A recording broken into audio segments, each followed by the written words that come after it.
백하씨는 프랑스의 유명 만화 캐릭터입니다. 유저 여러분들은 어떻게 해서든 한 번씩은 접해보셨을 걸로 생각이 돼요. 유린이 여러분들은 다소 어색할 수 있겠습니다. 좀 우스꽝스러운 모자를 쓰고 있는데요. 이 모자는 일종의 장식입니다. 프랑스 브르타뉴 지역의 전통 의상이라고 하죠. 네, 다양한 형태로 존재합니다. 영화에서는 프랑스 파리까지 480km 정도 된다고 소개를 하고 있는데요. 아마 서울 제주가 한 500km 정도 되거든요. 그 정도의 어떤 변방 지역이라고 생각하시면 될 것 같습니다. 조금 더 살펴볼까요? 백하씨는 프랑스 국민 캐릭터라고 말씀을 드렸죠. 지도를 한번 보실게요. 여기가 브리타뉴 지역이고요. 그리고 여기가 파리입니다. 인접국가로 위쪽에 벨기에가 있죠. 네. 벨기어의 유명 캐릭터 땡땡이라고 있어요. 아마 여러분들 잘 아실 텐데요. 스머프가 벨기에 만화입니다. 미국에 미키마우스가 있고요. 벨기에는 땡땡이 있죠. 프랑스에는 백하신이 있습니다. 우리나라는 뭐가 있을까요? 줄리 아니면 뽀로로? 네, 뭐 이 정도가 있겠죠. 에르제 땡땡의 그림은 다소 단조로운 외곽선 그리고 채색을 아주 명확하게 하는 이런 특징이 있어요. 아마 프랑스 만화 백하신의 영향을 받았다고 알려지고 있는데요. 사실 백하신과 땡땡은 약간 동시대급이라고 생각하셔도 될 것 같아요. 한 10년 정도 차이가 나거든요. 그러니까 비슷한 시대에 존재했던 작품이기 때문에 아마 두 작품들이 서로 닮아가면서 오늘날의 어떤 만화적인 특성을 완성시키지 않았나 이렇게 좀 판단하시면 될 것 같아요. 두 작품 한번 같이 보시죠. 좀 비슷하지 않습니까? 네, 백하신은 불어로 맷도요라는 뜻입니다. 영화에서 백하신의 이름이 어떤 뜻이에요? 라고 물어보는 장면이 있는데요. 그 장면에서 도요새 무리가 하늘로 날아갔다는 그런 설명을 백하신이 합니다. 백하신은 다소 어리석은 여자를 비유한다고 해요. 네, 갓 둥지에서 나온 새처럼 매사에 좀 어리숙한 여자를 비유하는 말이라고 합니다. 그런데 역설적으로 백하신은 어리석지만 어리석지 않습니다. 굉장히 진취적인 모습으로 등장하거든요. 자동차를 몰면서 굉장히 스피드를 즐기는 이런 모습도 등장을 하고요. 또 다양한 발명품을 만들어서 주변을 놀라게도 합니다. 그녀의 어리석음과 별개로 약간 묘한 이중적인 모습을 주는 어떤 프랑스식 반전 코미디라고나 할까요? 네, 저는 뭐 그렇게 봤습니다. 백하신은 올해 114살입니다. 1905년에 등장한 굉장히 장수한 캐릭터죠. 1905년은 우리나라에 어떤 일이 있었냐면 잘 아시겠지만 을사늑약이 있었던 해입니다. 네, 뭐 뜬금없이 웬 역사 얘기냐 이렇게 생각하실 텐데 역사 얘기를 하려는 건 아니고요. 이 제국주의가 판을 치던 시대적 배경이 있습니다. 우리나라로 살펴봤을 때 이런 캐릭터가 1905년에 등장할 수 있을까라고 생각 들 만큼 굉장히 백하신은 진취적이고 우리나라에서 전통적으로 그리는 여성의 모습과는 조금 다른 그런 캐릭터의 모습으로 그려집니다.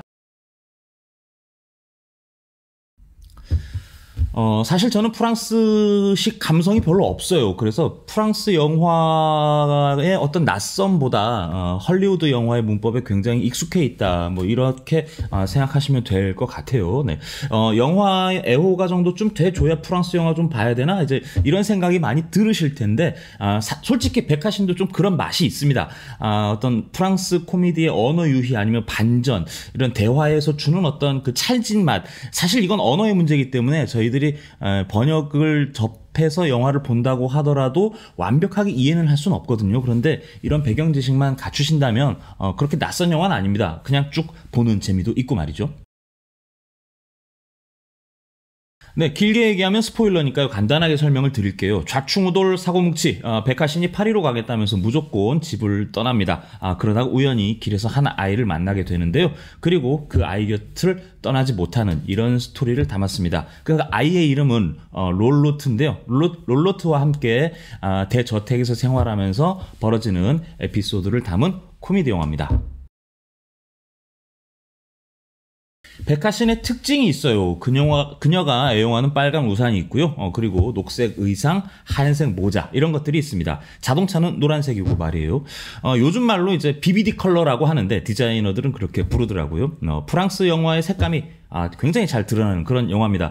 전체적으로 봄에 잘 어울리는 색상이죠. 녹색 그리고 노란색, 흰색 말이죠. 네. 전체적으로 봄에 어울리는 따뜻한 색감이 주는 그런 색상들이 잘 어우러지면서 가슴 따뜻해지는, 저는 이제 그렇게 영화를 봤습니다.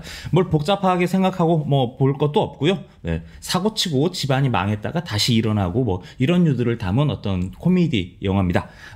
영화 문법이 좀 낯서실 순 있어요. 말씀드렸다시피 내용을 참고하시면서 관람을 하시면 그렇게 이질적으로 느껴지시지는 않을 거라고 확신합니다.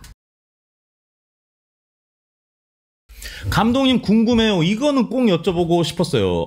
영화에 종종 등장합니다. 에펠탑이 나와요. 그런데 영화에서 프랑스 파리까지 480km라고 해요. 480km면 상식적으로 에펠탑이 보이면 정상이 아닌 거잖아요. 그런데 그런 생각도 해봤어요. 그러니까 어떤 백하신이 파리로 떠나면서 맨 처음 보게 될 장면은 아마 에펠탑일 겁니다. 왜냐하면 당시에 프랑스에서 가장 높은 건물이었기 때문이죠. 그러니까 백하신이 떠나는 길에서는 그녀의 상상일지 모르겠지만 어쨌든 에펠탑이 등장하는 게 맞습니다. 그게 그녀의 상상의 모티브가 됐다면 뭐 아마 제가 자문자답을 하는 걸 수도 있겠는데요. 여러분들도 프랑스 하면 제일 먼저 생각나는 게 파리의 에펠탑인 것처럼 백하신도 그 영화에서 파리의 에펠탑을 상상하면서 걷지 않았을까? 네, 이렇게 생각하면 별로 이질적이지는 않겠어요. 생각해보세요. 뭐 서울 제주가 아까 500km라고 말씀을 드렸는데 제주도 한라산이 해발이 1950m입니다. 그게 서울에서 안 보이잖아요. 어떤 영화적 상상력이 동원된 그런 장면이라고 생각되는데 처음엔 저도 좀 삐딱하게 봤어요. 아니 이게 에펠탑이 보인단 말이야? 400km가 넘는데? 그런데 잠깐 생각을 해보니까 이거는 백하신의 상상일 수도 있겠다. 그렇게 보면 어떤 영화적인 재미도 더 있고 말이죠. 이정표도 되는 그런 그런 모습도 있기 때문에 뭐 그렇게 이질적으로 튀거나 그런 장면은 아니었습니다. 네, 영화 백하신, 장르는 코미디, 어드벤처, 그리고 가족 영화입니다. 프랑스 영화가 생소하거나 좀 낯선 분들은 이게 왜 코미디야? 라고 생각하실지 모르겠는데요. 저도 잘 모르겠어요. 그 프랑스 언어가 주는 어떤 언어 유희를 제가 완벽하게 이해를 못하기 때문에 어쨌든 뭐 재밌는 장면도 종종 등장을 합니다. 가족 영화기는 한데요.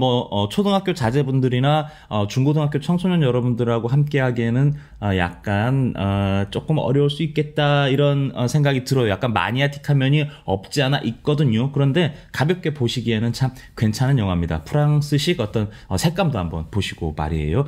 4월 25일 개봉인데요. 낭만 가득한 프렌치 감성 동화 함께 하십시오. 그녀의 이름은 백하신입니다.